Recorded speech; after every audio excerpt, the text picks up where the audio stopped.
Hey guys, tonight we find ourselves standing at the very edge of a high, grassy plateau, just as the sun begins its slow, heavy descent below the horizon.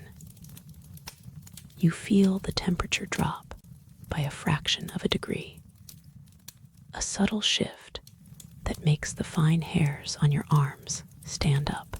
The air here doesn't just sit, it flows.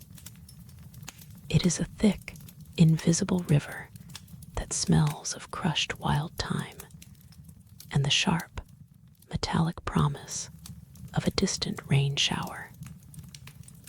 You reach out a hand, palm flat, against the moving current, and you can almost feel the weight of the atmosphere pressing back against you. It is a strange thing, isn't it, to spend your entire life at the bottom of a vast ocean of gas, rarely noticing the pressure that keeps your molecules gathered together. You take a slow, deep breath, tasting the coolness as it travels down your throat, a quiet reminder that you are tethered to the earth by gravity. But your imagination has always been a bit more buoyant. The grass around your ankles is long and dry, whispering a rhythmic, shushing sound as the breeze combs through it. It's a hypnotic noise, a dry rustle that sounds like the turning of 1,000 ancient pages. You look up, and the sky isn't just a blue void anymore. It's a map of currents and eddies. You watch a single dandelion seed drift past your face. It doesn't fall, it negotiates.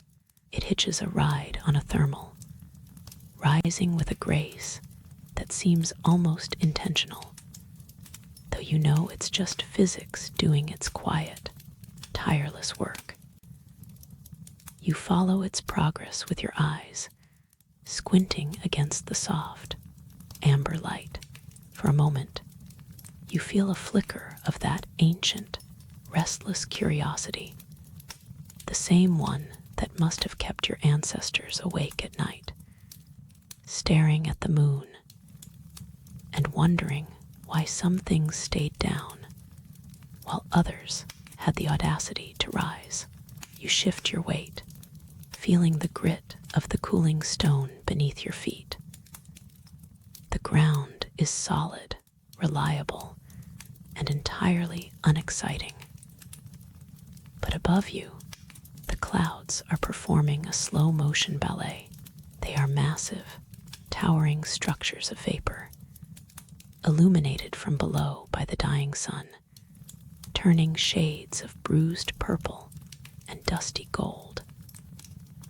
You realize that, for the vast majority of human history, that space up, there was an absolute frontier, as unreachable as the bottom of the Mariana Trench. It was a place for birds and seeds, and weather, a realm governed by laws we could observe, but never quite join. You find yourself smiling at the sheer absurdity of it, the idea that a creature made of bone and heavy water would ever think it belonged among the wisps of condensation. It's a bit like a pebble deciding it wants to be a bubble. The wind picks up, a low moan vibrating through the rocky outcroppings behind you. It's a lonely sound, but not an unkind one. It carries the scent of pine needles from the valley below, a resinous, sticky smell that feels heavy in your lungs. You close your eyes for a second, letting the air rush past your ears. In the darkness of your own mind, you can almost feel the lift. It's a phantom sensation, the way your stomach drops when a swing reaches its highest point. You imagine what it would be like to simply let go of the ridge, not to fall, but to be caught, to be a leaf or a scrap of silk, or a dream that someone accidentally let out of a window. There is a quiet dignity in the way the atmosphere behaves. It doesn't care about your plans or your history. It is a chaotic system of heat and pressure, a giant engine fueled by the sun, churning and swirling in a cycle that has been consistent for billions of years. You think about the first people who really looked at the birds, not as food, and not as omens, but as mechanical puzzles. They watched the way a hawk tilts its wing to catch a rising column of warm air, a silent, invisible elevator. You can almost see them in your mind's eye, squinting at the sun, perhaps holding a feather, and feeling the way it resists the air when you wave it. It was a slow realization, a gradual understanding that the sky wasn't an empty void, but a fluid. And if it was a fluid, then perhaps, just perhaps, it could be navigated. You feel a sense of peace settling over you, as heavy and soft as a wool blanket. The light is fading now, the vibrant oranges giving way to a deep, velvety indigo. The stars are beginning to poke through the thin fabric of the twilight, tiny pinpricks of light that seem to vibrate in the cold upper reaches of the air. You stay there for a long time, just breathing, your heart rate slowing to match the pulse of the wind in the grass. You are perfectly safe, perfectly grounded, yet you are part of a species that refused to stay that way. As the world grows quiet and the shadows stretch long across the plateau, you prepare to follow the trail of those who looked at the wind and saw a path. You are ready to drift. You are ready to listen. You are ready to float away into the history of the air. You stand in the damp, gray light of an autumn morning in 1783, your boots sinking slightly into the soft mud of a courtyard in Annonay. The air carries the sharp, acidic tang of a paper mill, a scent of wet wood pulp, lye, and the earthy sweetness of drying vegetable fibers. You wrap your coat tighter against the chill, watching the brothers, Joseph Mitchell and Jacquetian, move with a slow, methodical rhythm through the shadows of the workshop. They are paper makers by trade, the 12th and 15th children of a sprawling industrial family, and they possess the quiet, obsessive patience of men who have spent their lives turning slurry into substance. You reach out and touch a stack of the material they've prepared. It is not the thin, brittle paper of a ledger, but a heavy, industrial grade, reinforced with a lining of supple silk.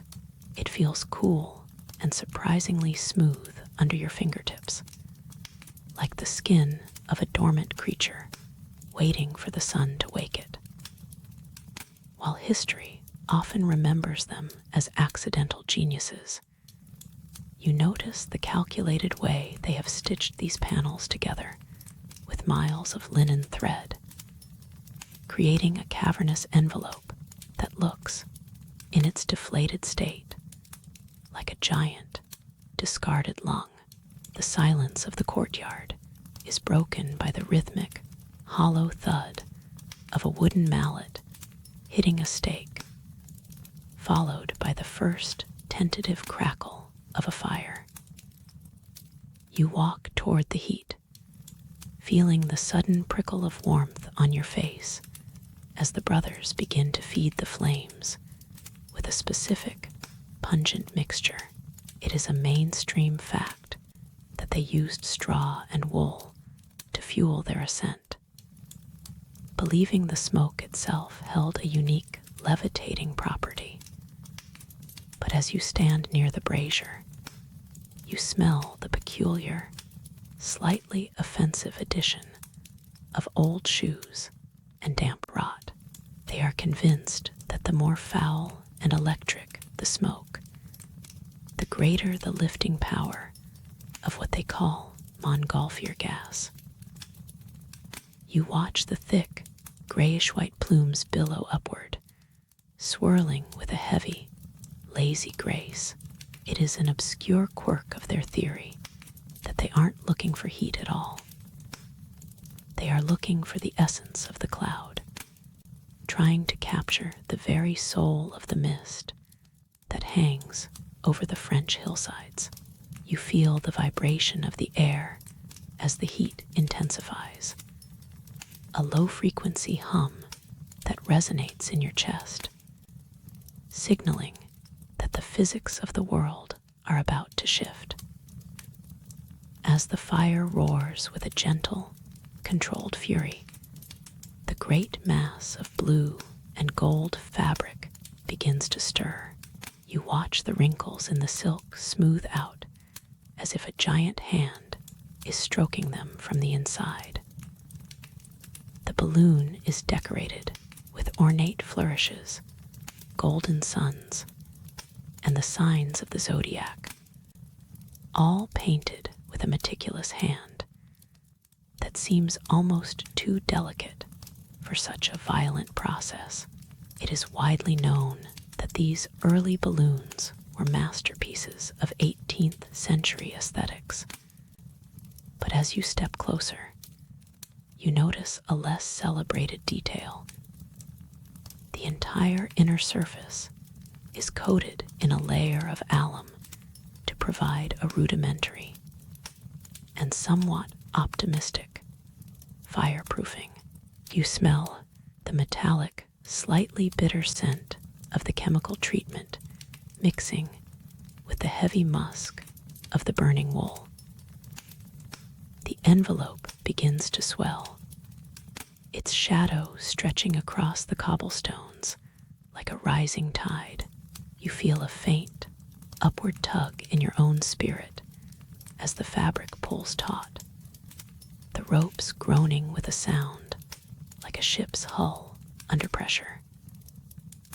The brothers move with a strange, detached calm, their hands steady as they manage the tether lines, seemingly indifferent to the fact that they are about to puncture the ceiling of the known world.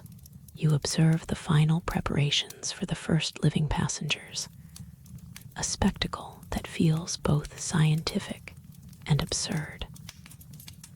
A wicker basket, woven with thick, sturdy willow branches that smell of dry riverbeds, is brought forward to house a sheep, a duck, and a rooster.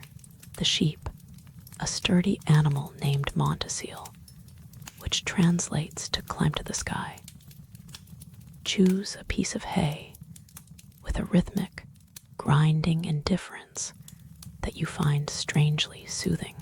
While the public record focuses on the triumph of their survival, you notice the small, obscure detail of how the rooster's wing was slightly injured before the flight, not by the altitude, but by a nervous kick from the sheep in the cramped quarters. You reach out and run your hand over the rough wicker, feeling the tension of the weave as it prepares to support the weight of life against the pull of the earth. The air around the basket is warm and hazy, shimmering with the distortion of the rising heat, making the world look like a blurred painting. The moment of release is not a sudden explosion, but a slow, graceful surrender. You watch as the men let go of the ropes, and the great blue sphere begins to rise, not with the haste of a bird, but with the deliberate, heavy majesty of a bubble rising through oil. The crackle of the fire fades into a distant, muffled pop, replaced by the eerie, absolute silence of the upper atmosphere. It is a fact that this first flight reached an altitude of nearly 1,500 feet, drifting over the landscape for 8 of impossible quiet. You imagine the perspective from the basket, looking down at the patchwork of French fields, the hedges and roads reduced to threads on a loom. An obscure tidbit of the era suggests that the brothers were so concerned with the dignity of the event that they initially suggested the first human flight be undertaken by 2 condemned criminals. But you see in their eyes a quiet longing to be the ones in the basket themselves.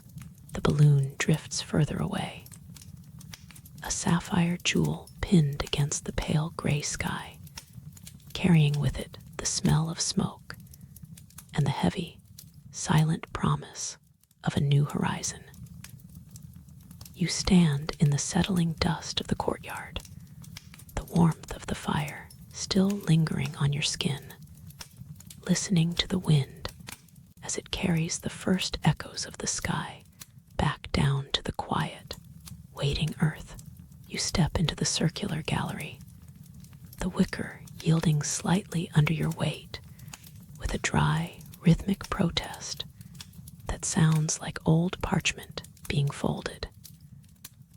The air inside the basket is thick and warm, smelling of toasted straw, and the faint, metallic tang of the damp sponges you hold in your hand. You look down at the platform of the Chateau de la Muette, and for a moment, the world feels heavy, anchored by the expectant silence of the thousands of people watching from below. Then, the ropes are cut. There is no sudden jolt, no violent lurch toward the clouds. Instead, the ground simply decides to move away from you. You feel the subtle shift in your center of gravity as the courtyard shrinks, the upturned faces of the crowd becoming a mosaic of pale, tiny dots. On this 21st day of November, 1783, you are no longer a creature of the earth. You are a passenger of the atmosphere, suspended in a blue and gold silk globe that stands 75 feet tall. It is an absurdly beautiful machine, decorated with the 12 signs of the zodiac and golden flourishes that catch the pale autumn sun, though from your vantage point inside the gallery, it is merely a vast, pulsing ceiling of heated fabric. You reach out to touch the inner lining of the balloon, feeling the heat radiating through the paper-lined silk, a warmth that reminds you of a hearth on a winter evening. To your side, the Marquis d'Arlens is already busy, his movements slow and deliberate in the cramped space. While the world remembers this as the first untethered human flight, few realize that your primary occupation at this altitude is not staring at the horizon, but preventing the entire apparatus from turning into a bonfire. You dip your sponge into a bucket of water, the liquid cold against your skin, and dab at a small, glowing ember that has landed on a support cord. The Montgolfier brothers believed they had discovered a new, lighter-than-air gas they called Montgolfier gas, a peculiar substance they thought was produced by the burning of wool and straw. In reality, you are simply riding a bubble of hot air, a physical manifestation of the Enlightenment's obsession with the invisible forces of nature. You throw another bundle of straw into the brazier, the crackle of the fire muffled by the vast, open space surrounding you. As you drift over the Seine, the river looks like a ribbon of hammered silver, sluggish and cold. The city of Paris unfolds beneath you, a dense tangle of gray stone and terracotta tiles that seems strangely quiet from 3,000 feet up. You can see the intricate gardens of the Tuileries, their geometric paths laid out like a scholar's diagram, and the dark, looming silhouette of the Notre Dame Cathedral, which looks less like a monument and more like a discarded toy from this height. It is a peculiar sensation, looking down on the rooftops of the most powerful city in the world and realizing how fragile it all appears. You notice a small chimney puffing out a thin trail of smoke, and for a second, you feel a kinship with that smoke, both of you caught in the same invisible currents. An obscure detail catches your eye. A laundry maid in a courtyard has stopped her scrubbing to stare upward, her arms frozen in a tub of soapy water. She likely thinks you are a fallen cloud, or perhaps a strange atmospheric anomaly, as the concept of a human floating in a basket is still too new to be a common thought. The wind is a gentle, indifferent hand, pushing you toward the outskirts of the city. You feel the temperature drop as a shadow passes over the basket, the air turning crisp and smelling of distant rain and cold stone. The Marquis d'Arlens stops his work for a moment, pulling a pocket watch from his waistcoat and staring at it with a look of mild boredom, a quirky habit of a man who finds the miracle of flight less interesting than the passage of time. He remarks on the beauty of the woods of Boulogne, but his voice sounds thin and distant, swallowed by the immense, velvet silence of the upper air. You realize that up here, sound behaves differently. The barking of a dog from a mile below reaches you with startling clarity. Yet your own heartbeat feels like a muffled drum deep underwater. You lean over the edge of the wicker, the wind tugging softly at your hair, and watch the shadows of the clouds race across the fields of the buttock scales. The descent begins not with a fall, but with a gradual cooling of the air inside the silk. You stop feeding the fire, watching the orange glow of the embers fade into a soft, ashen gray. The balloon begins to sigh, the fabric wrinkling as the internal pressure decreases.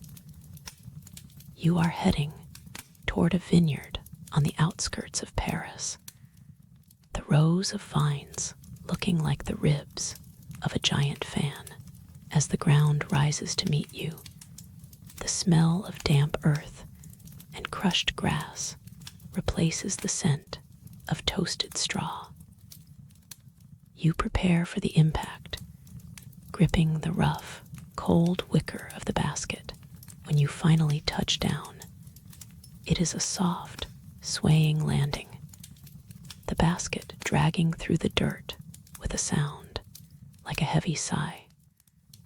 You step out onto the solid ground, your legs feeling heavy and strange, as if the earth is trying to pull you back into its depths.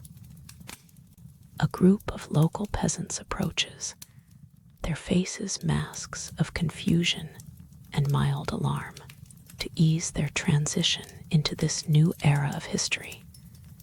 You and the Marquis offer them a bottle of champagne you had tucked away in the folds of your coat, a secular ritual to prove that you are merely men, tired and smelling of smoke, who have briefly borrowed the sky.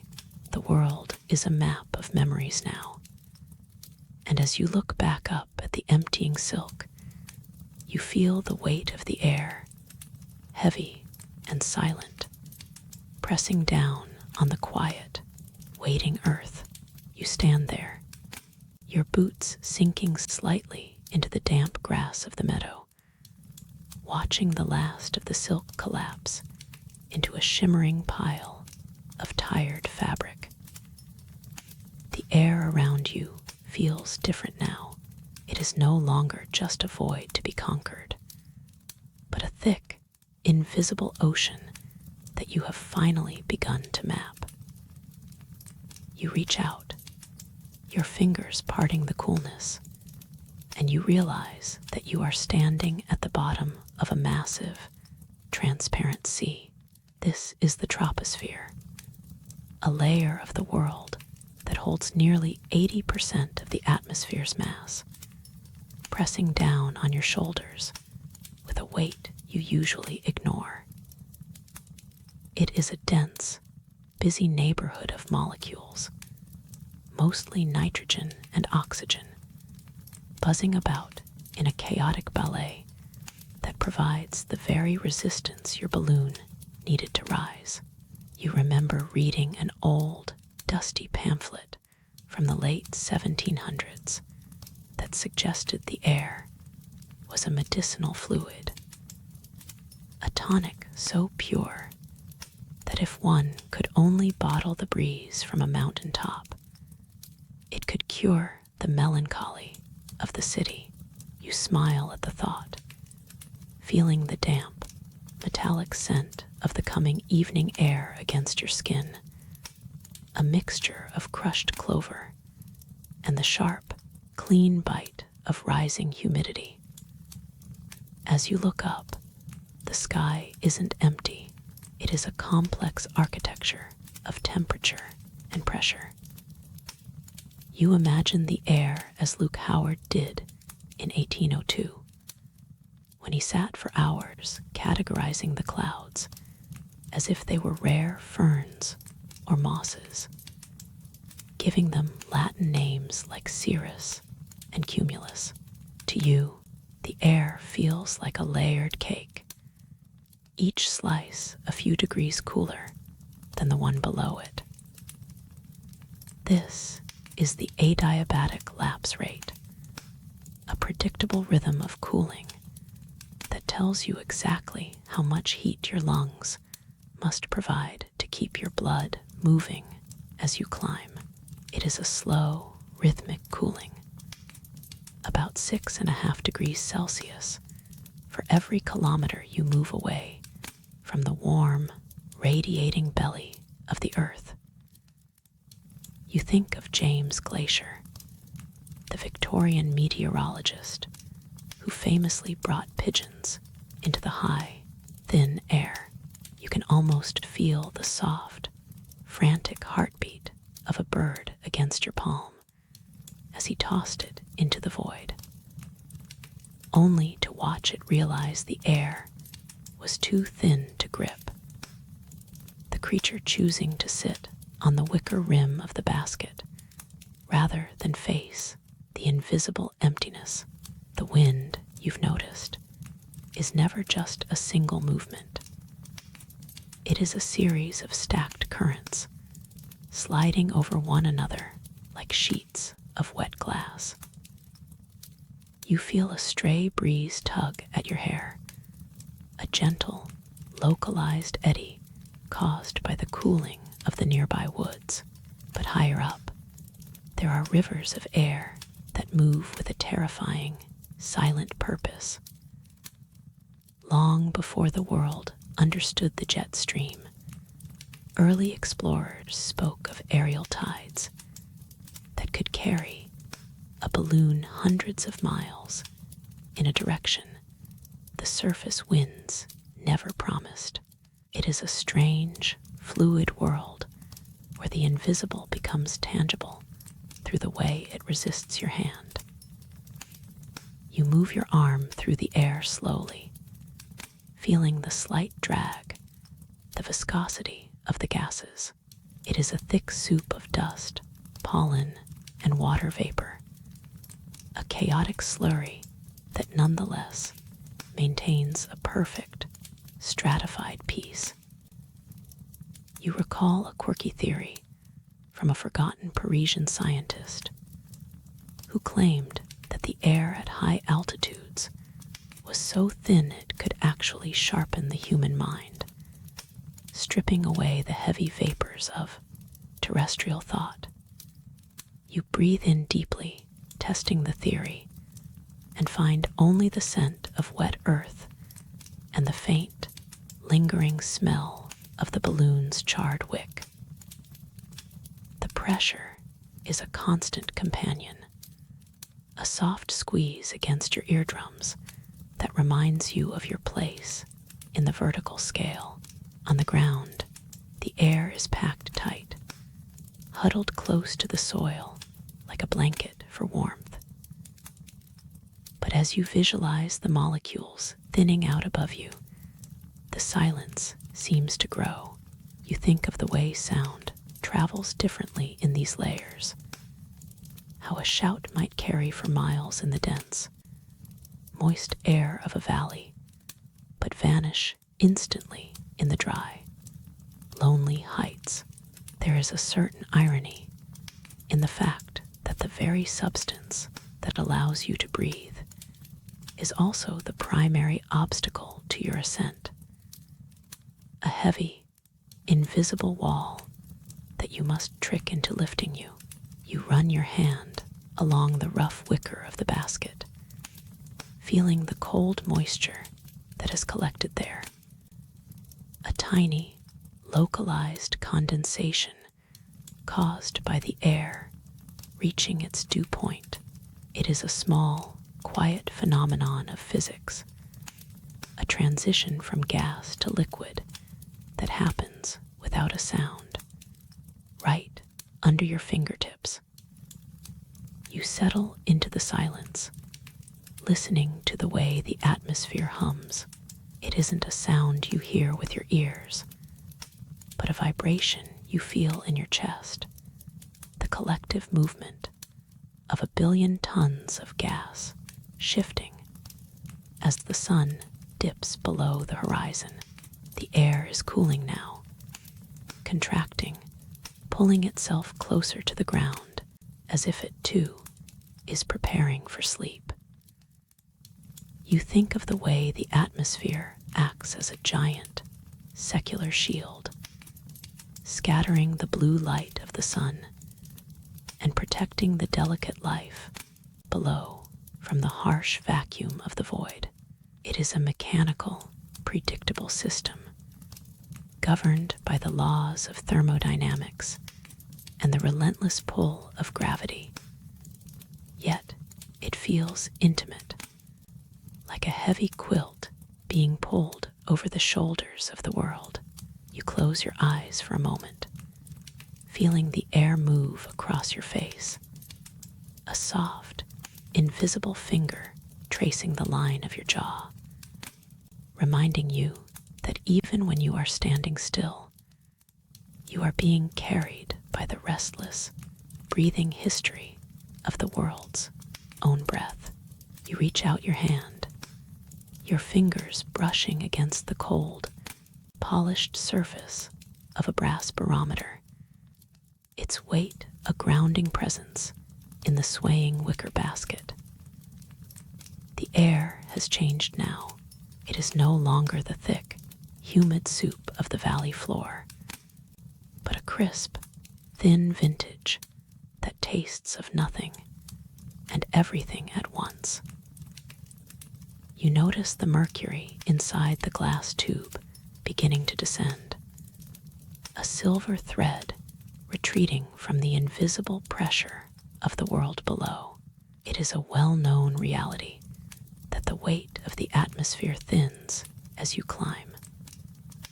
But you find a quiet amusement in the fact that early aeronauts often brought along small, confused cages of crickets, believing the insects' chirping frequency would provide a biological rhythm to match the thinning air. You watch the silver column settle, the metal casing smelling faintly of machine oil and old pockets, a scent that anchors you to the human endeavor of measurement, even as you drift further from the ground.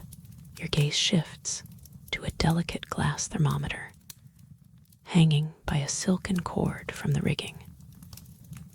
It is a fragile thing, its bulb filled with deep red alcohol that seems to glow against the deepening blue of the void.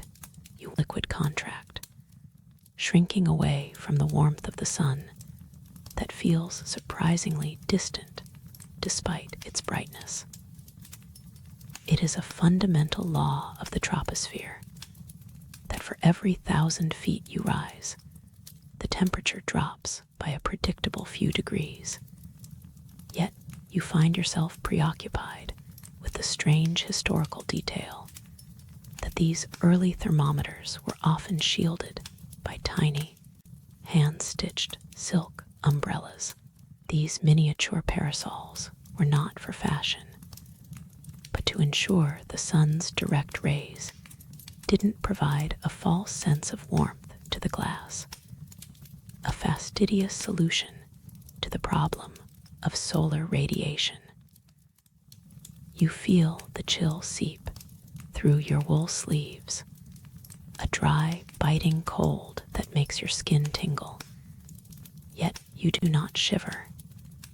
The stillness of the basket is too profound for such a violent motion. You pick up a graphite pencil, the wood smooth and smelling of cedar, and prepare to record your findings in a leather-bound logbook. The paper feels rough and thirsty under your fingertips, ready to drink the leaden marks you leave behind. While it is common knowledge that scientists like Gay Lussac ascended to record the chemical composition of the air, you are more interested in the fact that they often carried empty glass carboys, sealed with wax, to capture samples of nothingness from the high altitudes. You imagine the wax melting under a small flame, the sudden hiss of the high-altitude vacuum pulling in the thin, cold air, a literal piece of the sky trapped in a bottle to be studied by researchers who had never left the ground. The pencil moves slowly across the page, your handwriting becoming a bit more loopy and relaxed as the oxygen begins to thin. A gentle, unintentional cursive born of the sky's own intoxicating lack of substance. Beside the logbook sits a hygrometer, a device used to measure the moisture that clings to the world. You lean in close, your breath forming a brief, ghostly cloud that vanishes almost instantly in the parched air. This particular instrument uses a single, long strand of human hair, tensioned by a small lead weight, to gauge the humidity. It is a mainstream scientific fact that hair expands and contracts with moisture. But you find a sleepy irony in the historical preference for the hair of a young, fair-haired person from a temperate climate, as if the sky itself had a specific aesthetic requirement for its measurements. You watch the hair slacken as you drift into a dry pocket of the atmosphere, tiny needle flickering like the heartbeat of a bird. The air here is so devoid of water that you can feel the moisture leaving your lips, a subtle, tightening sensation that makes you want to close your eyes and breathe through your nose, savoring the scent of dry paper and cold metal. The sky around you is no longer the pale, dusty blue of the horizon. It has deepened into a rich, bruised indigo that feels heavy with the weight of the universe. To measure this, you hold up a cyanometer, a circular card, painted with 52 distinct shades of blue, ranging from the white of a cloud to the black of the deep sea. You rotate the card, matching the sky to a square of Prussian blue, a shade that feels both regal and lonely. It was Horace Benedict de Saussure who invented this tool, a man obsessed with the color of the void, and you find it oddly comforting that he once suggested the sky appeared darker at high altitudes because there were fewer particles of earthy dust to scatter the light. You look at your hands, pale against the dark blue backdrop, and realize that you are currently floating through a medium that is more vacuum than matter, a realization that makes the basket feel like a sturdy, reliable island in a sea of nothingness. There is a peculiar silence at this height, a quiet so absolute that you can hear the faint, rhythmic creaking of the wicker as it adjusts to your shifting weight. You are aware that the thinning air can lead to a state of hypoxia, a gentle confusion that brings with it a sense of profound peace and misplaced confidence. Early explorers, unaware of the physiological effects of low oxygen, often described this feeling as an elevation of the senses. But you know, it is simply the brain slowing down, its gears turning in a thick, golden syrup of calm.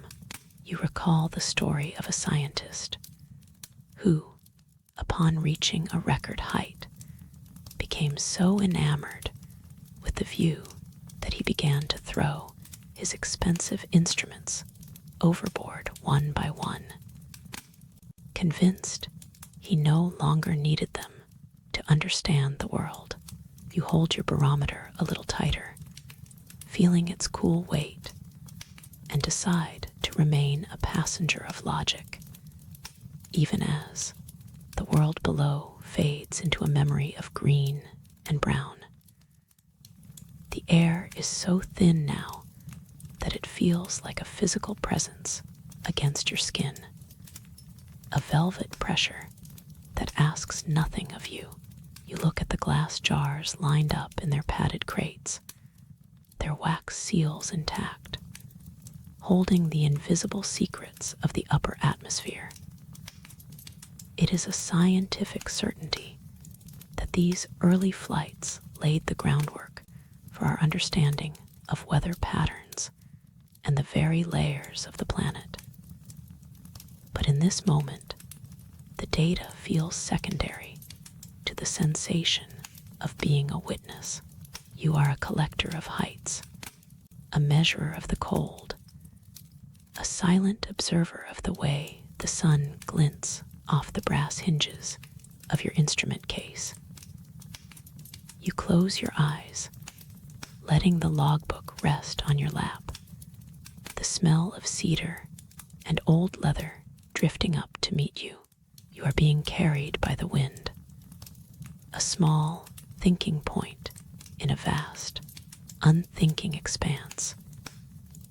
And as the mercury continues to settle in its glass home, you find that you are perfectly content to let the world measure itself for a while. The transition from the solid earth to the liquid boundary boundary of the channel is not a sharp line, but a slow gradient of shifting grays. You feel the temperature drop, a subtle thief stealing the residual warmth from your wool coat as the scent of the cedar fades, replaced by the sharp, briny tang of the Atlantic.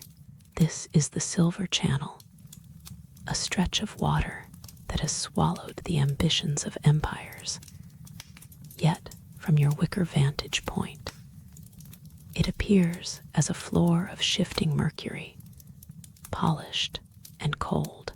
You are suspended beneath a Charlie air, a balloon filled with hydrogen gas, which is 14 times lighter than the air around you, yet far more temperamental in its desire to rise. It is a quiet irony that while the world below views this crossing as a feat of monumental strength, your primary task is simply to exist as lightly as possible. You are buoyed by a gas that, in these early days of exploration, often smelled faintly of rotten eggs, a pungent byproduct of the iron filings and sulfuric acid used to birth the lift that keeps you hovering between the waves and the clouds. The morning fog rises to meet the basket, a thick, cool towel draped over your senses. It clings to the rigging, turning the hemp ropes into heavy, weeping vines that slick your palms when you reach out to steady yourself. You touch the damp wicker, feeling the slight, rhythmic vibration of the wind humming through the netting like a low-frequency lullaby. In 1785, when Jean Pierre Blanchard and John Jeffries first attempted this crossing, they brought with them a set of silken oars, believing they could row through the sky as one might paddle across a still lake. You look at the empty space where such oars might have sat and smile at the quiet absurdity of the thought. The air is too indifferent to be paddled, too vast to be conquered by the stroke of a blade. It is an obscure comfort to know that those first pioneers also carried a small, hand-cranked propeller, an invention that did nothing but tire their arms and provide a rhythmic clicking sound, proving that in the atmosphere, surrender to the current is a much more effective tool than exertion. The balloon dips, drawn toward the whitecaps by a sudden cooling of the gas as the sun hides behind a bank of mist. You feel the descent in the pit of your stomach, a gentle, dragging sensation, like a heavy blanket being pulled across your legs. To stay aloft, you must shed the weight of the world. You begin with the sandbags, the coarse grains slipping through your fingers like time through an hourglass, vanishing into the gray void below. It is a mainstream truth of ballooning that ballast is your only currency. But the history of this specific crossing holds a stranger, more desperate detail.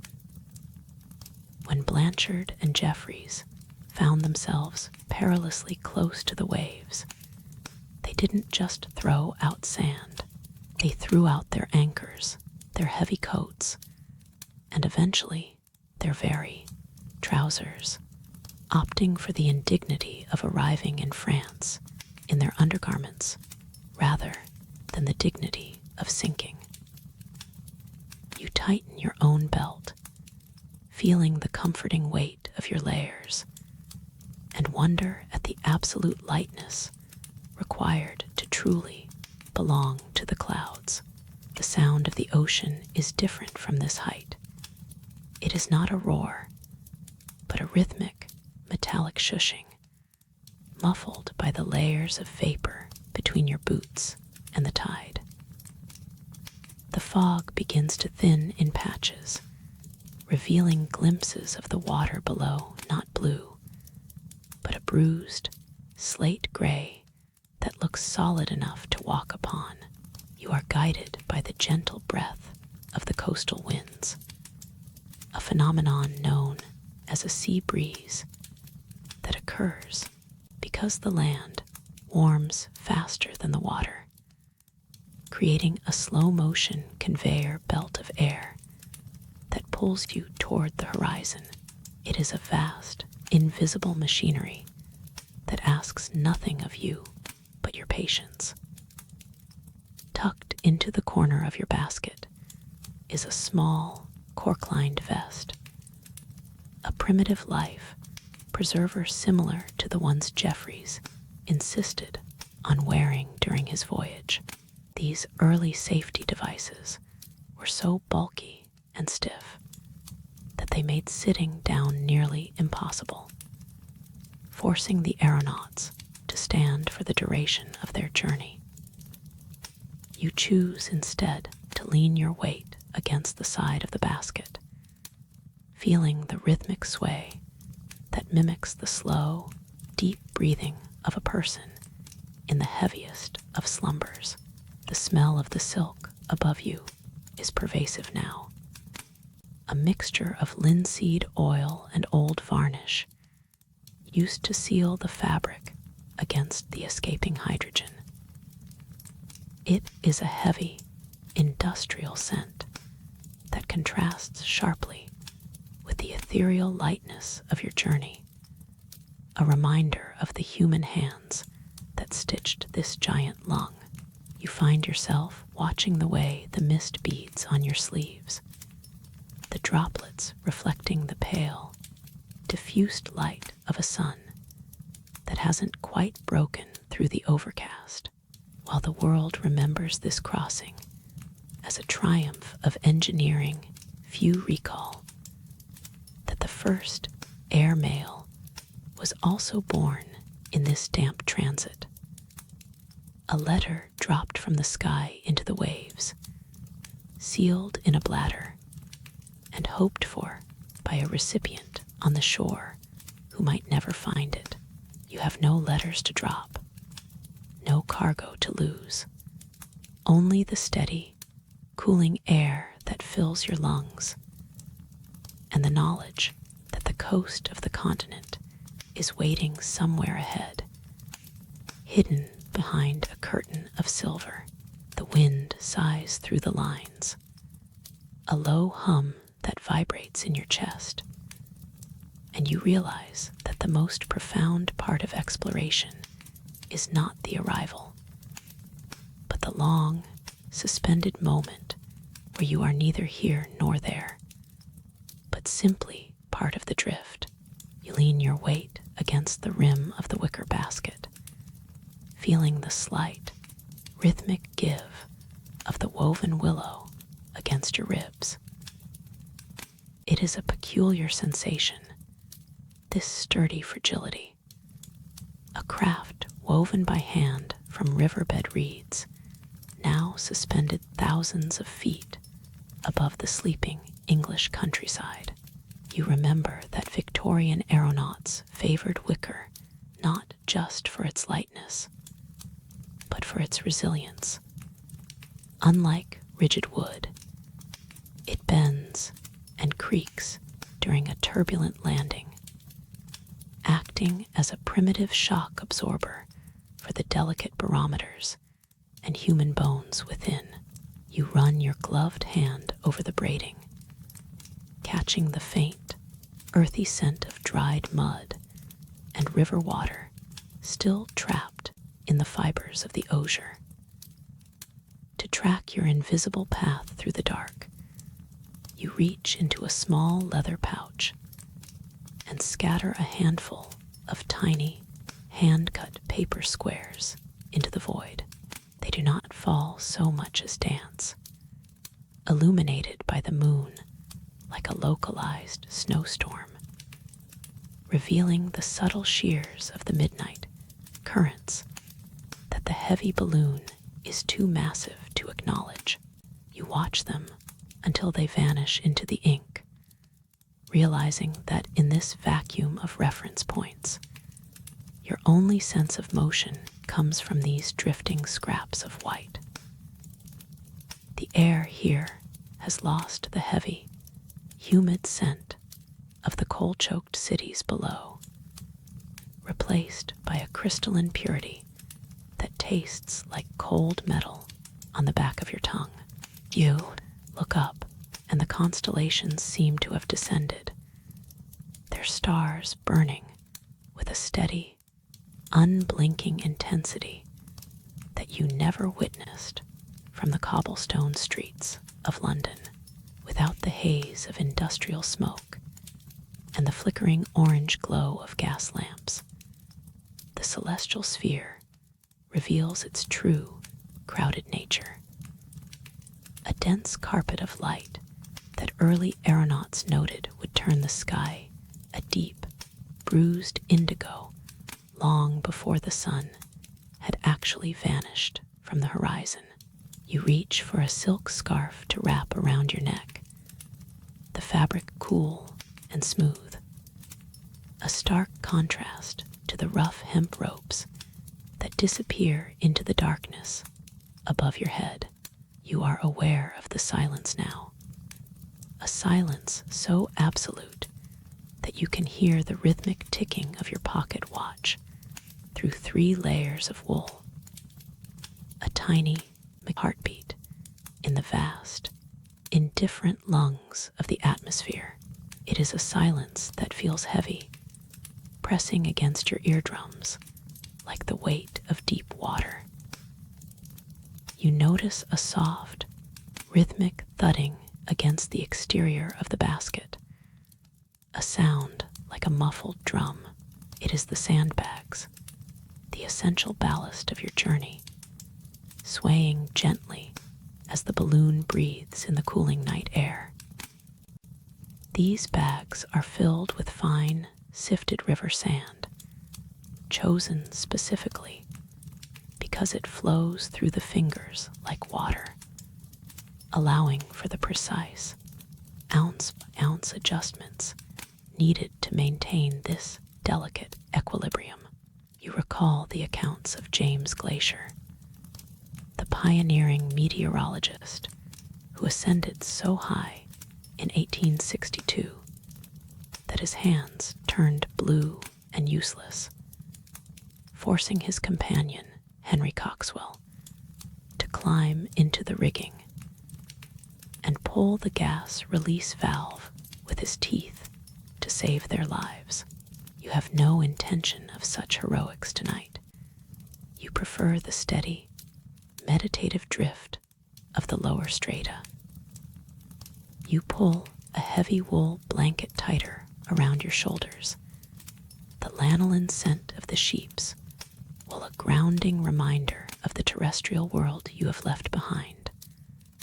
While above you, the massive silk envelope groans softly as the hydrogen within contracts in the mountaintop chill. The moonlight catches the varnished surface of the balloon, turning the yellowed silk into a translucent orb of ghostly silver. You reach out to touch one of the suspension lines, feeling the vibration of the wind as it plays the ropes like the strings of a giant, invisible cello. It is a common misconception that ballooning is a windy affair. Because you are moving at the exact speed of the air mass, you feel a total, eerie calm.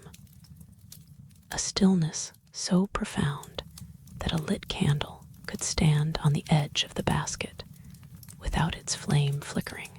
You find yourself staring at the spirit lamp secured in a gimbaled brass holder, its tiny blue flame a point of both comfort and terror.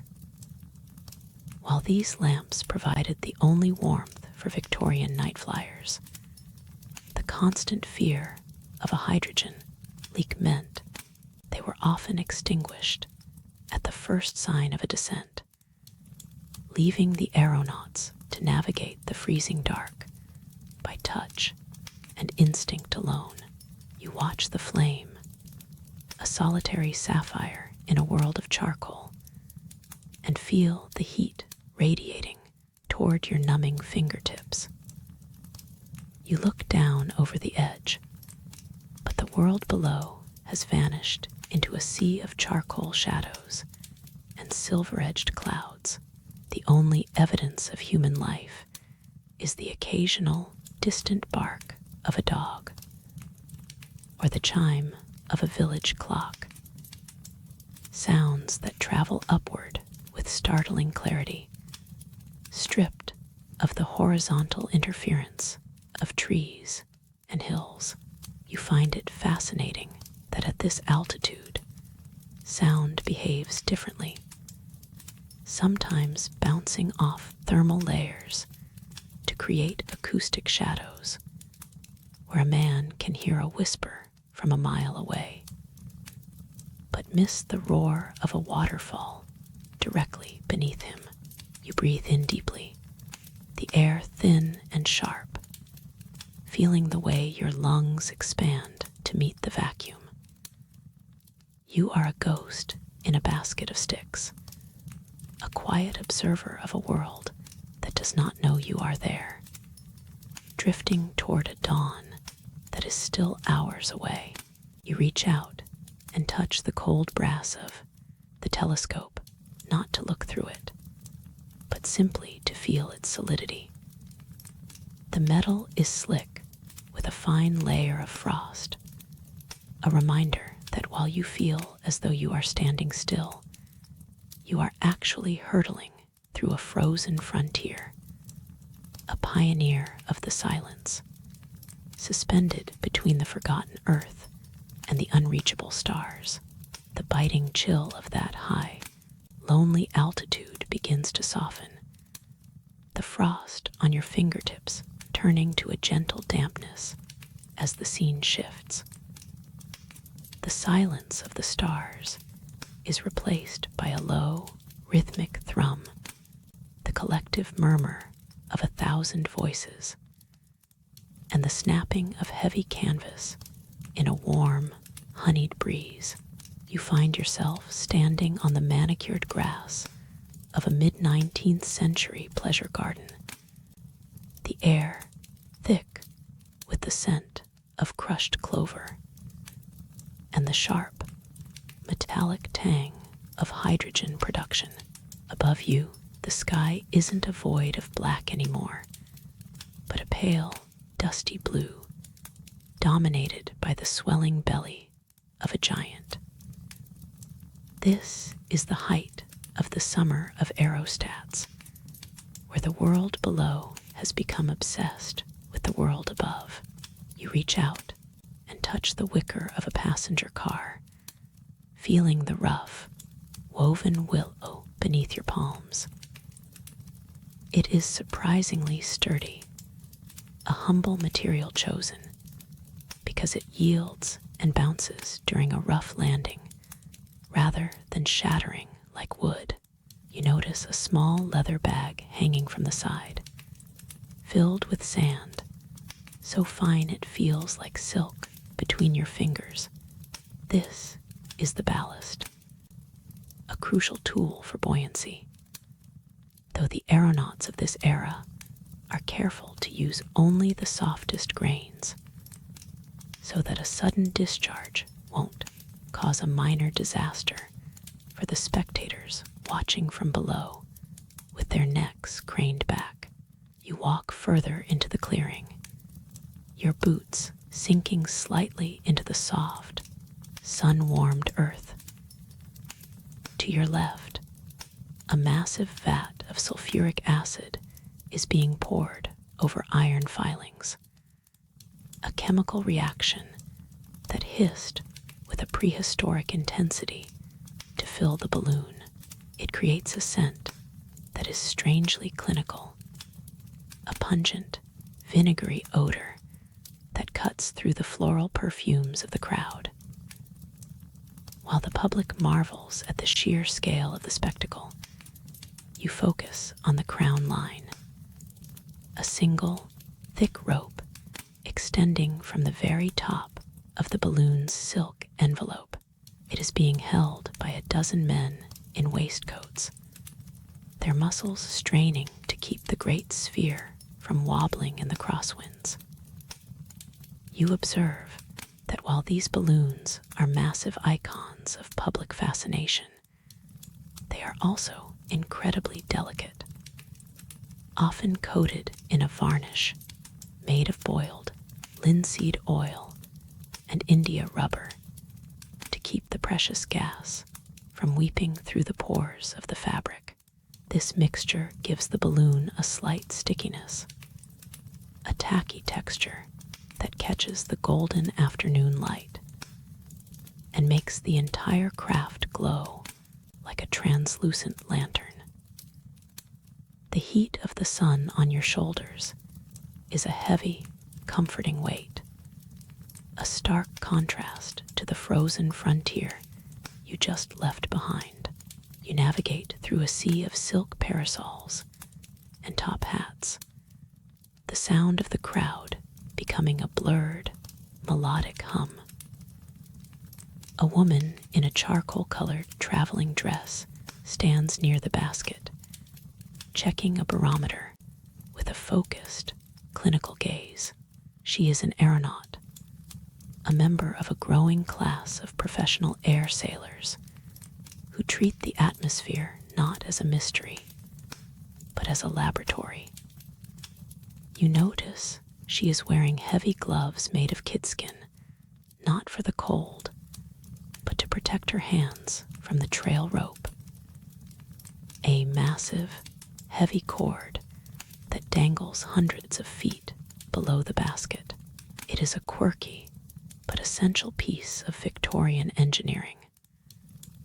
As the rope drags along the ground, it acts as a self-regulating weight, automatically lightening the balloon if it sinks too low, and adding weight if it rises too high. It is a primitive, physical autopilot, a tether to the physical world that allows the pilot a few moments of much-needed rest. You find a spot on a low stone wall, the granite cool against your legs, and watch the final preparations. The balloon, a vibrant patchwork of crimson and cream silk, is now fully inflated, straining against its moorings with a soft, rhythmic creak. It sounds like a ship at a wooden pier, a slow and steady groaning of hemp and wicker that mirrors the pace of your own breathing. You watch as a young boy nearby sells aerial messages, small slips of thin, translucent paper that people buy to throw over the side of the basket once they reach the clouds. It is a charmingly useless tradition, a way for the earthbound to send their thoughts drifting into the unknown. Though most of these poems and notes will simply end up caught in the branches of a nearby oak tree, the sheer optimism of the era is palpable here. A belief that the air is a new ocean waiting to be charted, navigated by those brave enough to trust their lives to a bubble of gas and a basket of sticks. The sun begins its slow descent toward the horizon, casting long, amber shadows across the grass. The summer of Aeronauts is a time of unhurried discovery, where the goal isn't speed, but presence. You inhale deeply, catching the smell of wood smoke from a nearby refreshment tent, and the faint, sweet aroma of roasting chestnuts. The balloon above you is a masterpiece of aerostatic physics, staying perfectly still relative to the wind, a silent observer of the turning world. You notice the neck of the balloon, an open tube at the bottom that allows the gas to expand and contract safely as the temperature changes. It's a simple, elegant solution to the problem of atmospheric pressure, a reminder that even the most complex dreams are often held together by basic, observable truths.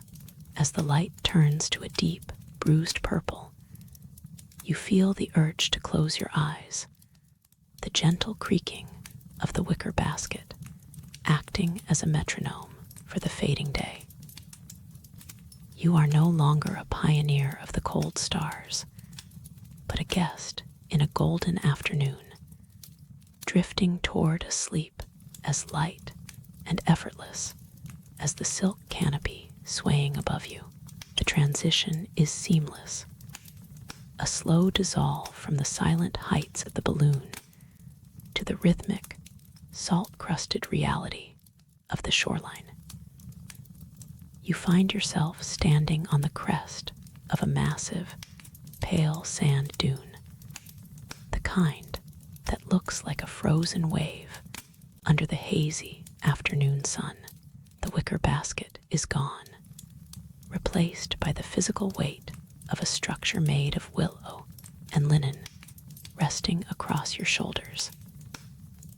You feel the grit of fine sand between your toes, a cool contrast to the warmth of the air, and the smell of decaying kelp and brine fills your lungs, grounding you in this liminal space between the earth and the sky.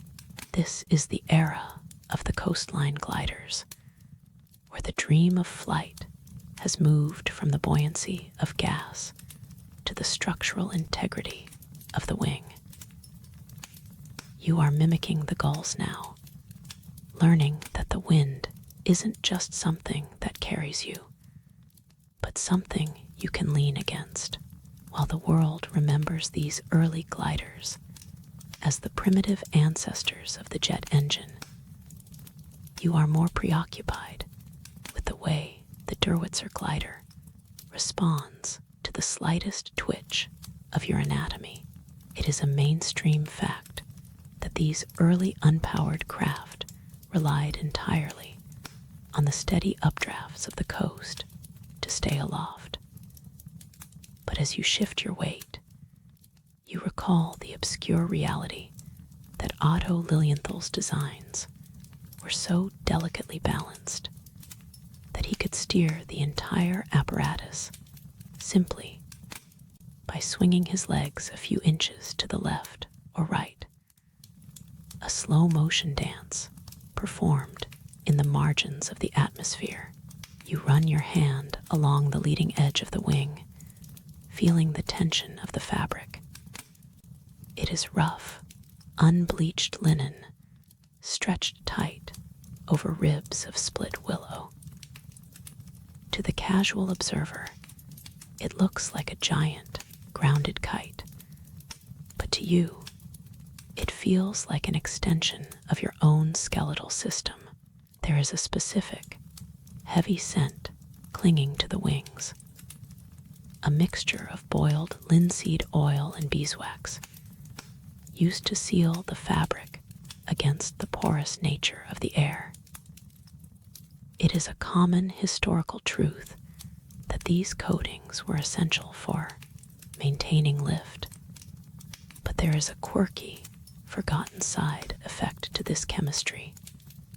The sweet, organic aroma of the beeswax often attracted swarms of confused local bees who would shadow the gliders in flight, turning the pioneer pilot into a temporary, unintentional king of a wandering hive.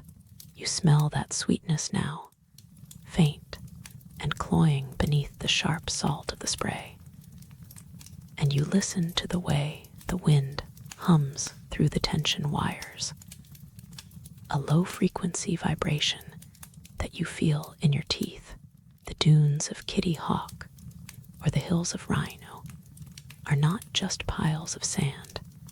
They are engines of geography.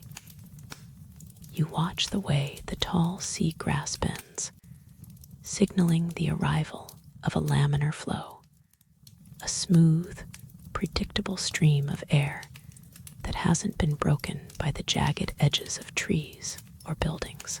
It is well documented that coastal regions were chosen for their consistent, unobstructed winds, providing a laboratory of air that was far safer than the turbulent gusts of the inland plains.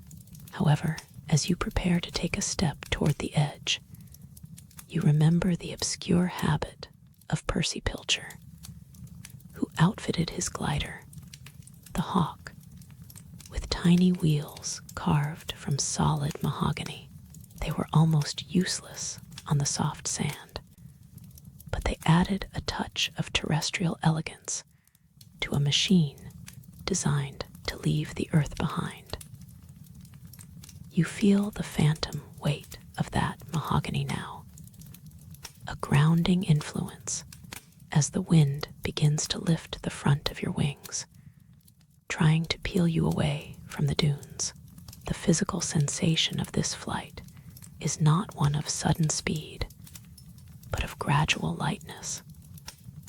You begin to run, your feet heavy in the sand at first, a rhythmic, muffled thud-thud-thud that echoes in your ears. Then, the resistance changes. You are no longer pushing through the air. The air is beginning to carry you. It is a fundamental principle of aerodynamics that lift is generated by the pressure difference across the wing's surface, a concept that feels abstract until the moment your feet leave the ground.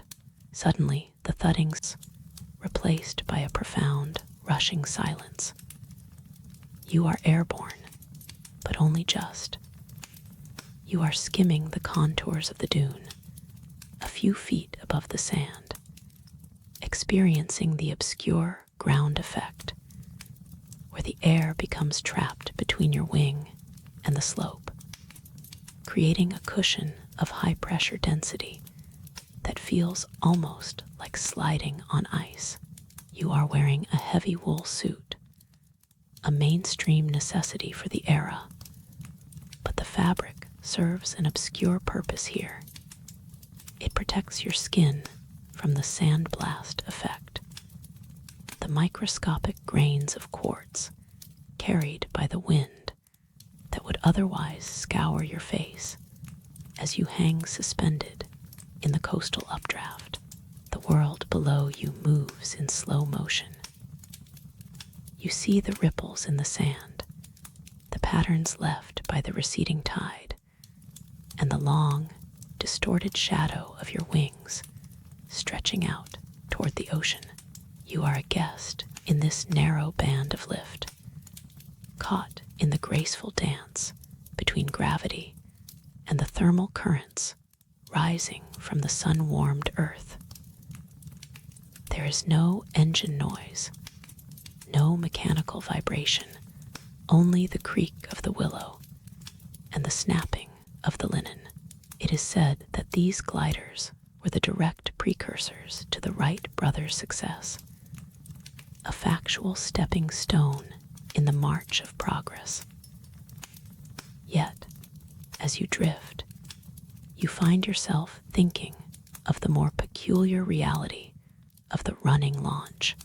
Early pilots would often continue to move their legs in a running motion long after they had cleared the ground, a psychological reflex that made them look like they were trying to climb an invisible staircase into the clouds. You feel that urge now, a gentle twitch in your muscles, but you resist it, choosing instead to let your legs hang heavy and still, acting as a pendulum that keeps you level. The The sun is lower now, turning the spray of the breaking waves into a fine, golden mist that coats your goggles. The air is cooling, becoming denser and more supportive, like a thick liquid. You are not flying toward a destination. You are simply existing within the flow. The sarcasm of the wind is gentle today, a soft nudging that tells you that you don't belong here, yet allows you to stay a little longer. You feel the strain in your shoulders begin to melt away, replaced by a heavy, pleasant fatigue. The dunes are waiting to catch you, their soft, shifting slopes offering a landing that is more of an embrace than a collision. You close your eyes for a second, trusting the wings, trusting the wood, and trusting the cool, salt-heavy air to lower you back down into the quiet, dark folds of the sand, where the only sound is the distant, rhythmic pulse of the tide. You feel the sand beneath your back, the graininess a sharp, grounding contrast to the weightless flight you just left behind. Above you, the sky is no longer just a void. It is a series of stacked, invisible rivers, each flowing with a purpose you are only beginning to understand. You recall the work of George Hadley, the 18th century lawyer turned amateur meteorologist, who first realized that the sun's heat creates a massive, looping conveyor belt of air, rising at the equator and sinking at the tropics. While most people assume the trade winds were named for their role in commerce, you know the word trade actually stems from the Old Middle English term for path or track, a literal road carved into the sky. You imagine the sailors in the horse latitudes, those eerie patches of calm near the 30th parallel, where the air is so heavy and still that the sails hang like wet laundry. There is a persistent myth that they were named because becalmed crews would run out of water and have to discard their livestock. But you prefer the more mundane, peaceful theory that the clouds in that region simply look like white Monets drifting across a blue pasture, unmoving and serene. You reach out and brush a stray piece of dried kelp, the texture like crinkled parchment, and you think of Matthew Fontaine Maury, a man who saw the atmosphere and the ocean as two halves of the same lung. He spent his life hunched over dusty, salt-stained logbooks, charting the lanes of the wind so precisely that he managed to shave weeks off global voyages. He was obsessed with bottle papers, formal messages in glass bottles thrown into the sea to track currents. But he also meticulously tracked the dust of the air, noting that microscopic organisms from the Sahara often ended up on the decks of ships in the middle of the Atlantic. You smell the faint, metallic scent of ozone in the air, a reminder that the atmosphere is a complex chemical soup, constantly stirring itself. Maury believed the atmosphere was a giant, self-regulating steam engine, fueled by the sun and cooled by the poles. A thought that makes you feel very small, very safe, and very tucked into the fabric of the world. The wind shifts slightly, a cool, invisible finger tracing the line of your cheek, and you think of the jet stream, those high-altitude ribbons of air that early balloonists only stumbled upon by accident long before commercial jets used them to save fuel.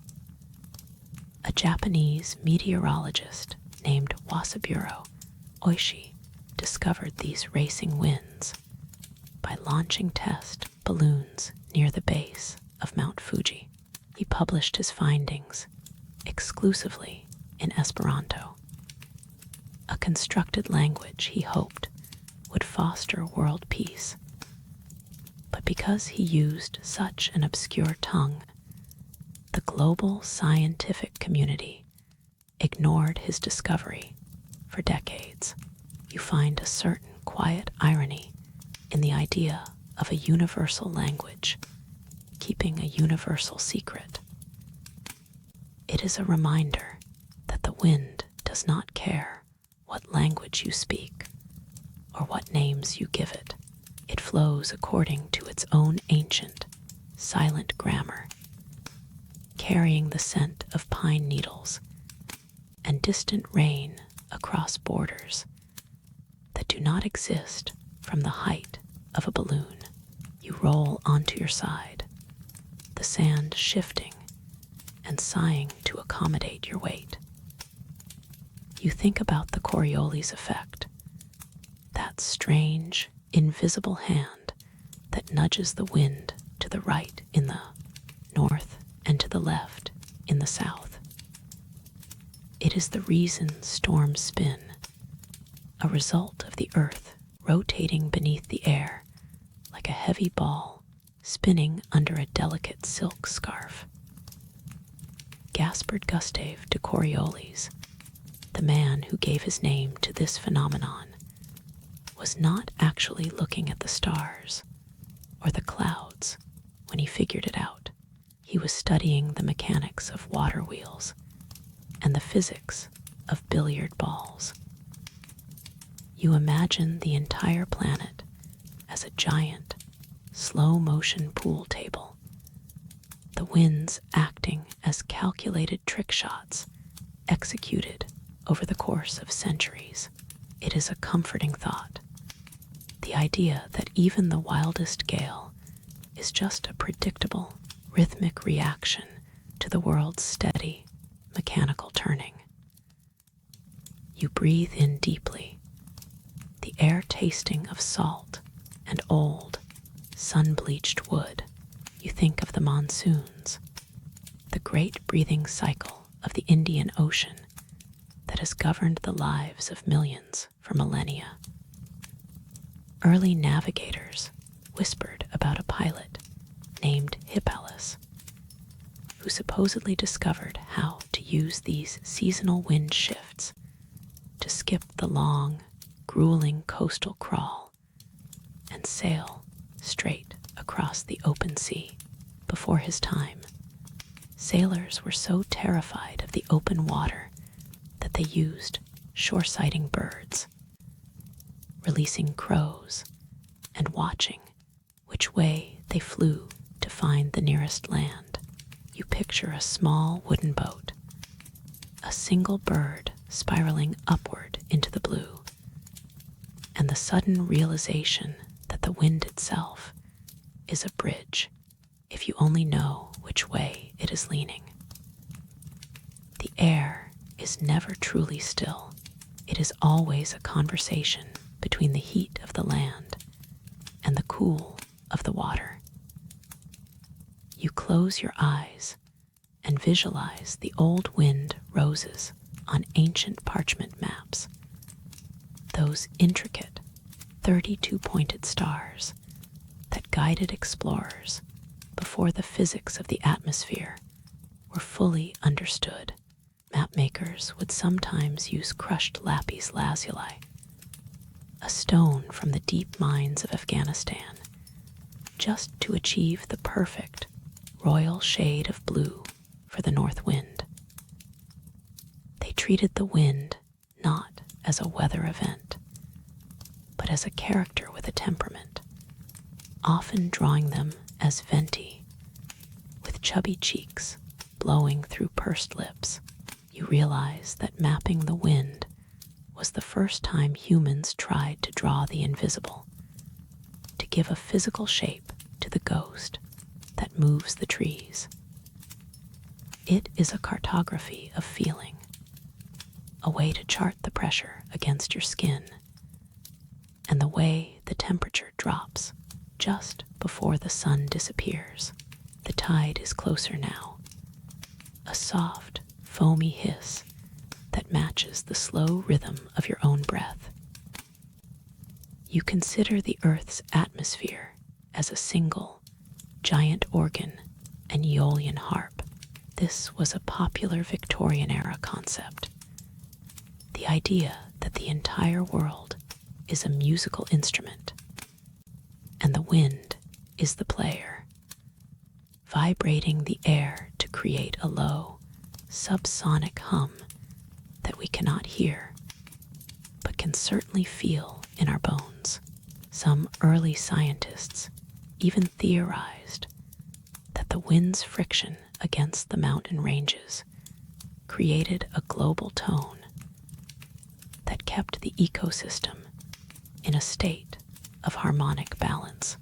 As you lie there, the sand cooling beneath you and the darkness deepening, you feel like a single, quiet note in that vast, atmospheric symphony.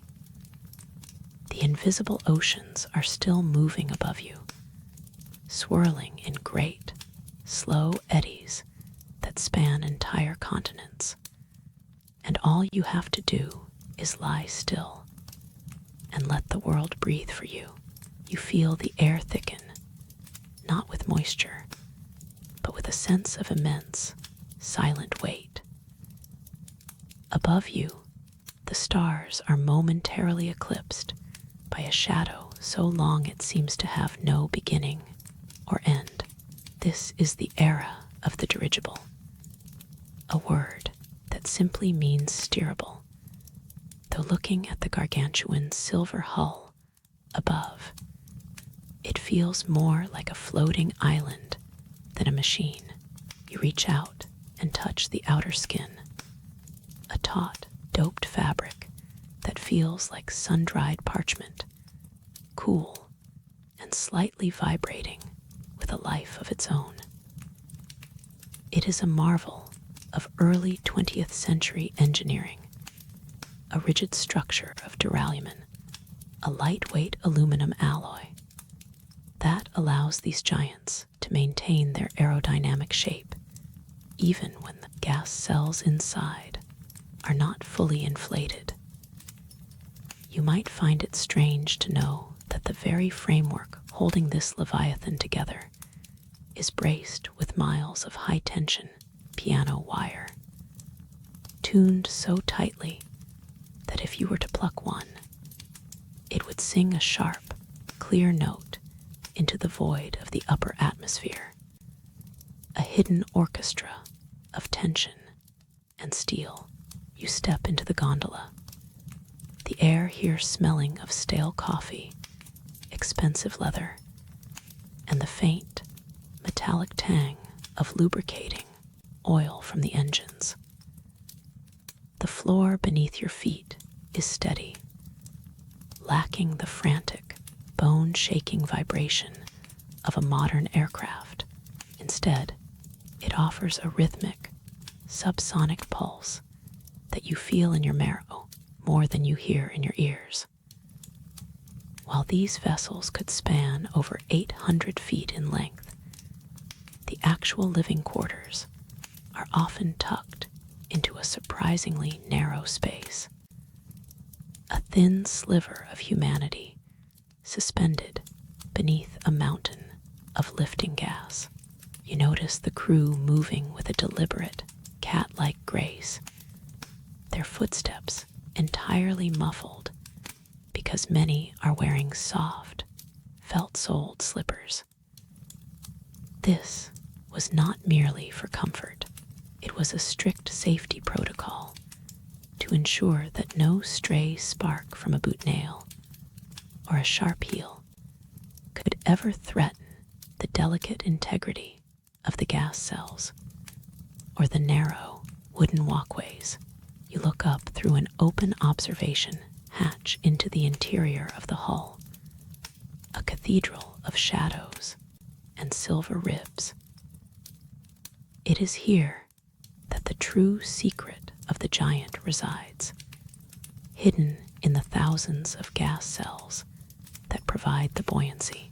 You run your fingers over the inner lining of a cell, which feels like the thinnest, most expensive silk. Yet, it is actually something far more organic. Gold beater's skin. This material is the processed outer membrane of a cow's intestine, chosen by engineers for its incredible ability to hold hydrogen gas without leaking. It took the bypass of nearly 250,000 cattle to create enough lining for a single large airship, a quiet, biological reality that allows you to drift through the clouds. The sheer scale of it is humbling. A massive engineering feat that relies on the most primitive of materials to conquer the highest reaches of the sky. The engines, perhaps a set of 5 Maybach VL2s, begin to settle into their cruising rhythm, a sound that is less of a roar and more of a heavy, industrial purr. You lean against the window, the glass cool against your forehead, watching the world below move at a leisurely 35 knots. It is a speed that respects the landscape, allowing you to see the individual lanterns of a distant village or the silver ribbon of a river snaking through the dark. Because these ships are naturally buoyant, they do not fight the air, they negotiate with it. You might be surprised to learn that in these early days, navigators would sometimes drop weighted glass balls filled with pressurized white powder to measure their drift against the surface of the sea. Watching the puff of white on the waves to calculate the invisible currents of the wind that were pushing them off course, you feel the ship tilt ever so slightly as it catches a thermal, a gentle rise that feels like the slow inhalation of a sleeping giant. The rigging groans, a sound the early aeronauts called the giant's harp, as the wind whistles through the external wires and the internal bracing. It is a lonely, musical sound that speaks of the vast distances yet to be traveled. Despite their size, these ships are incredibly sensitive to the temperature of the gas inside them. A sudden burst of moonlight hitting the silver skin can cause the gas to expand, lifting the entire structure 100 feet into the air without a single turn of the propellers. You watch the altimeter needle tremble, a tiny sliver of metal reacting to the subtle warmth of a world you can no longer touch.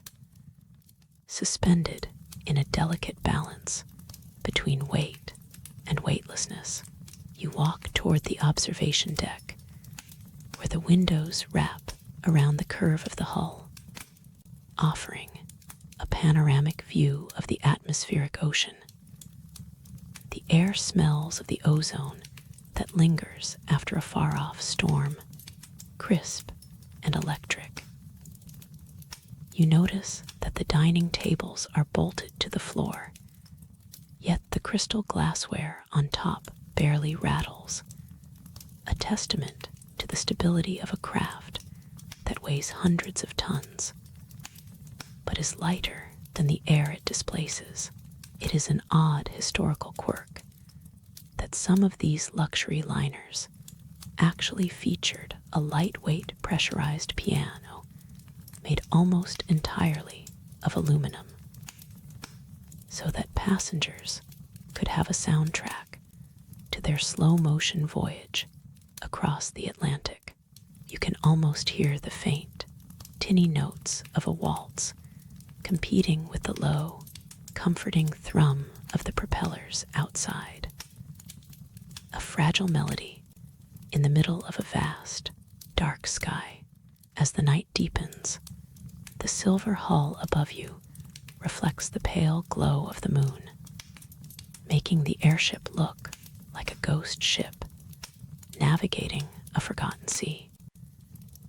You feel a deep sense of detachment from the earth below, as if the rules of gravity and time have been suspended just for you. The sheer volume of the ship acts as a buffer against the chaos of the world.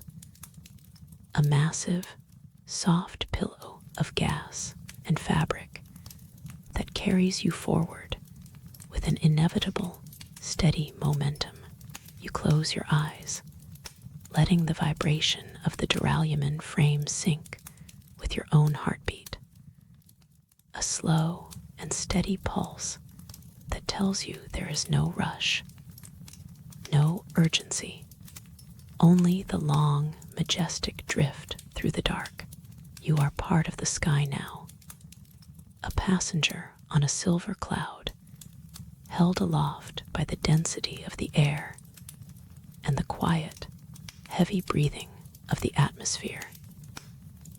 You lean over the edge of the wicker basket, the weave creaking softly under your weight like an old floorboard in a house that has seen a century of winters. Below, the world has lost its depth, flattened into a map of velvets and silks that stretches toward an invisible horizon. It is the original bird's eye view, a perspective that once belonged only to the hawks and the drifting clouds before humans decided to stitch silk together and defy the weight of their own bones. You reach into a small leather pouch at your waist and pull out a handful of dried beans, letting them slip through your fingers one by one. You watch them vanish into the dark, a primitive yet effective method used by early aeronauts to gauge their silent velocity against the static earth. The ground is a tapestry of deep indigo and charcoal, where the sharp lines of property and the jagged edges of reality soften into a single, cohesive dream. There is a gentle sarcasm in the way the fences and walls, so vital to those living on the surface, appear as nothing more than thin, fraying threads from this height. You drift over a sprawling forest, a dense carpet of mossy textures that seems to breathe in rhythm with the wind. The air here changes.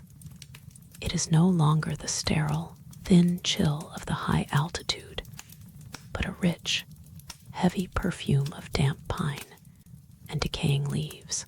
It is a scientific reality that the rising thermal currents of the day carry the very soul of the woods upward, delivering the scent of resin and cedar directly to your nostrils, as if the trees are whispering their identities to you in the dark. You feel the cool, humid breath of the canopy brushing against your skin, a tactile reminder of the life teeming below. While the world below thinks of forests as static lungs for the planet, you see them as a restless, swaying sea of green, hiding the small movements of nocturnal creatures that are entirely unaware of the silent, silk giant passing above their heads. You imagine the owls blinking in the shadows, their golden eyes perhaps the only things capable of tracking your ghostly transit through the night. A silver ribbon begins to wind its way through the darkness, a serpentine path of liquid glass that cuts through the hills with the patient precision of an engraver. This is the river, an ancient architect that carves the landscape by the simple, persistent logic of gravity and the path of least resistance. You notice how the water catches the faint, ambient light of the moon, glowing with a dull, metallic sheen that differentiates it from the matte shadows of the banks. It is your natural compass, a luminous guide that early explorers relied upon when the stars were tucked behind the curtains of the mist. Water reflects light with a specific intensity that soil cannot match, a quirk of physics that has saved more than one wayward traveler from the disorientation of the clouds. The water looks solid from this height, a frozen vein of mercury. Yet you know it is a rushing, cold reality, tumbling over stones and smoothing the rough edges of the world while you remain perfectly still in your basket. A statue in a moving gallery of geography. The wildness eventually gives way to the geometry of a sleeping town, a collection of toy-like structures huddled together for warmth in the valley. The orange flicker of gas lamps creates a soft, amber grid, a human constellation pinned to the crust of the earth. It is a quiet irony that while these people sleep in their heavy wooden beds, convinced of their own permanence, you are suspended by nothing but heated air and a few yards of varnished fabric. The air is so still that the sound of a lone dog barking in a distant yard travels upward, amplified by the natural acoustic bowl of the valley, until it reaches you as a clear, sharp puncture in the silence. You realize that sound travels differently in the vertical plane. Early balloonists often claimed they could hear the distinct click of a gate latch or the low murmur of a conversation from over a mile up, provided the air was sufficiently layered. You imagine the small domestic dramas playing out in those tiny houses, the warmth of hearths you will never touch, and the steady heartbeat of a civilization that feels increasingly miniature and inconsequential from your vantage point. You pull your wool coat tighter, the fabric rough and reassuring against your chin, as you realize you are floating through the troposphere, the thin, turbulent layer of life that clings to the planet like a damp cloth. There is a peculiar psychological weight to this height, a phenomenon often described by early pilots as the silence of the abyss. It is a state where the absence of friction against the ground makes the passage of time feel like a discarded concept, leaving you in a vacuum of pure observation. You are not moving through space so much as space is moving around you. A slow motion slide of geography that requires nothing of your will and even less of your effort. The patchwork of fields, some fallow and gray, others lush and dark, reminds you of a quilt stitched by a giant who grew tired and fell asleep mid-task. You are the only one awake to see the stitches, the only witness to the beautiful, accidental symmetry of the sleeping world, where every hedgerow and path serves as a line in a poem that only the sky can read. Your hand brushes the side of a small wooden cage resting on the floor of the basket, its latches cold to the touch.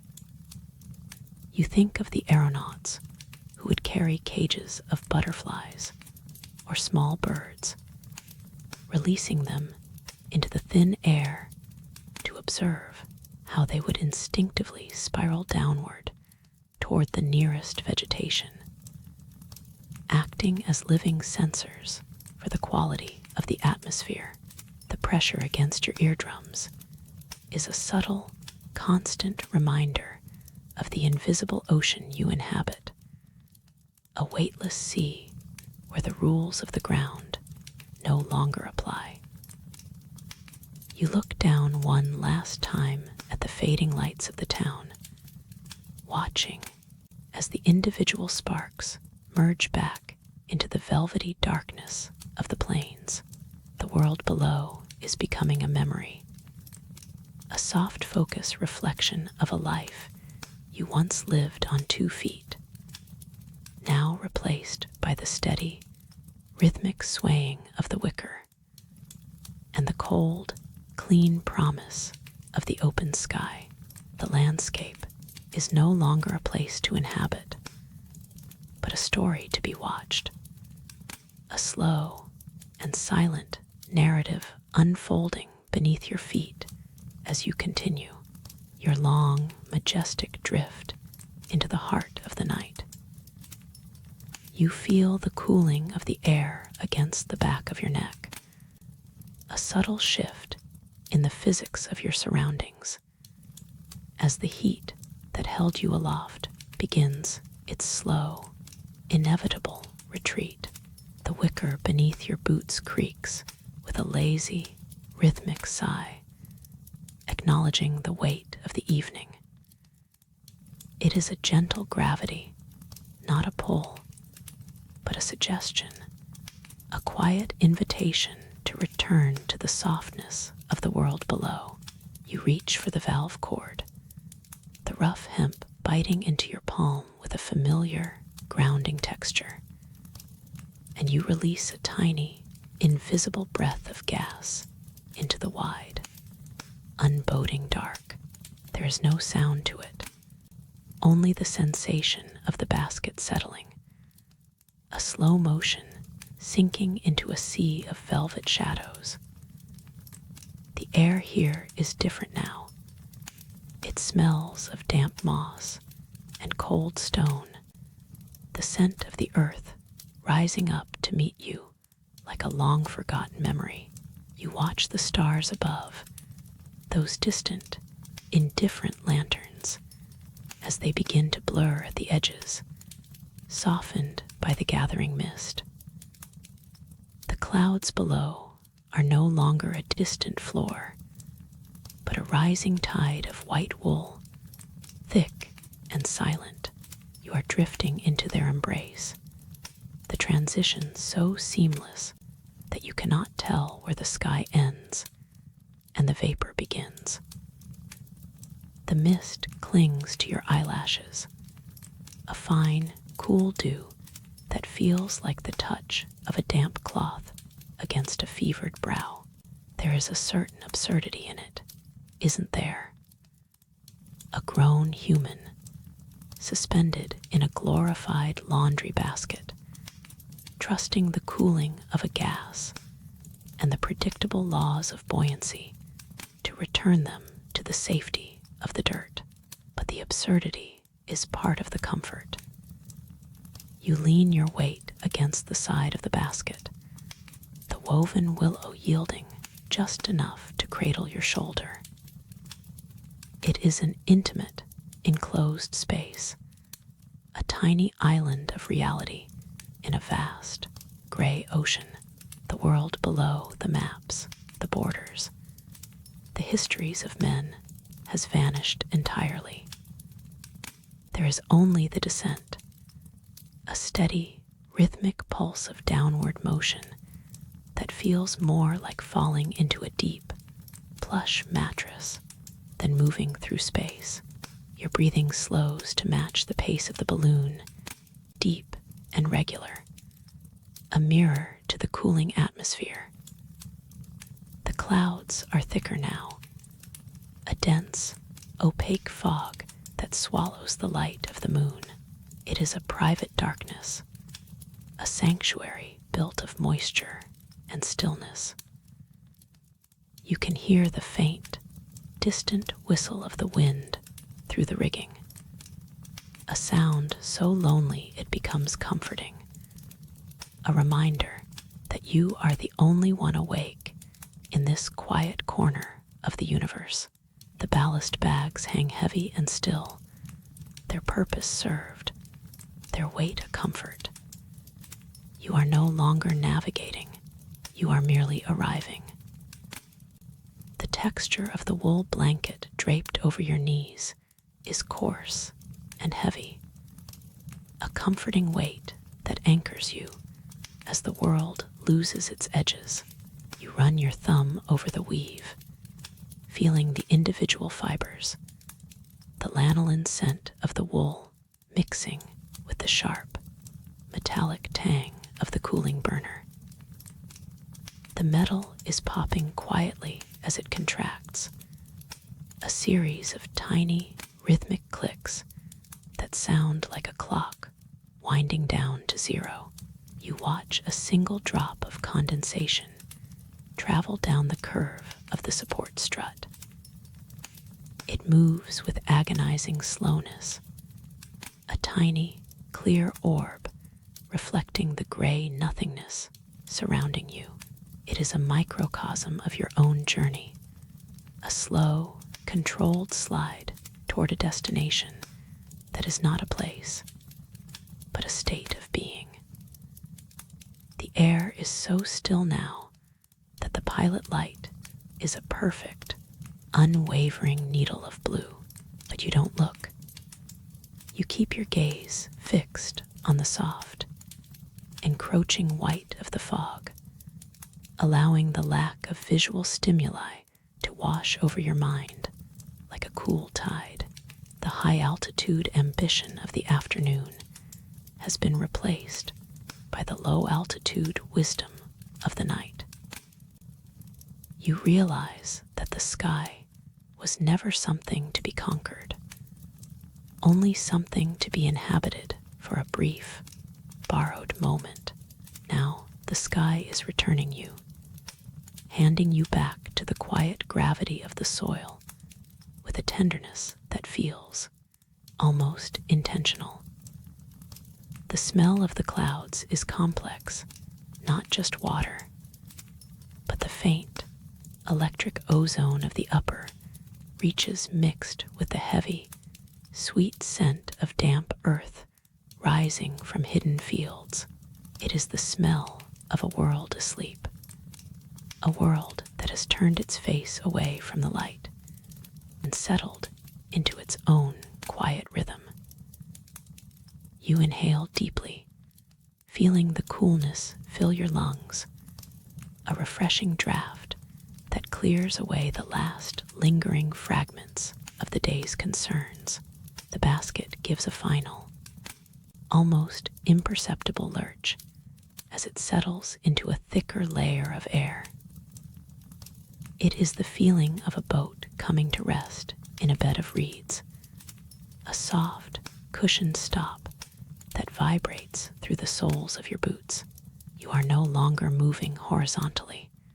The wind has abandoned you, leaving you to the vertical pull of the night. You are sinking through layers of history, through the invisible trails of the birds and the forgotten paths of the early aeronauts, down to the level where the trees begin and the silence is absolute. Your eyelids are heavy, as if the mist has settled on them with the weight of lead. It is not an unpleasant sensation, but a necessary one, a physical manifestation of the need to close the eyes and turn inward. The interior of your mind is a vast, dark hangar, quiet and waiting for the vessel of your consciousness to be docked for the night. You can see the faint outlines of the day's thoughts, but they are distant and blurry, like old photographs left out in the rain. They no longer have the power to demand your attention. The world is a whisper now, a soft, indistinct murmur that carries no meaning. The creak of the wicker, the sigh of the cooling metal, the rustle of your own breath, these are the only sounds that remain. They form a private symphony, a lullaby composed of the mundane and the mechanical, guiding you toward the threshold of sleep. You cross that threshold not with a jump, but with a slow, deliberate step, feeling the ground rise up to meet you, not with the jar of impact, but with the softness of a long-awaited embrace. The journey is over.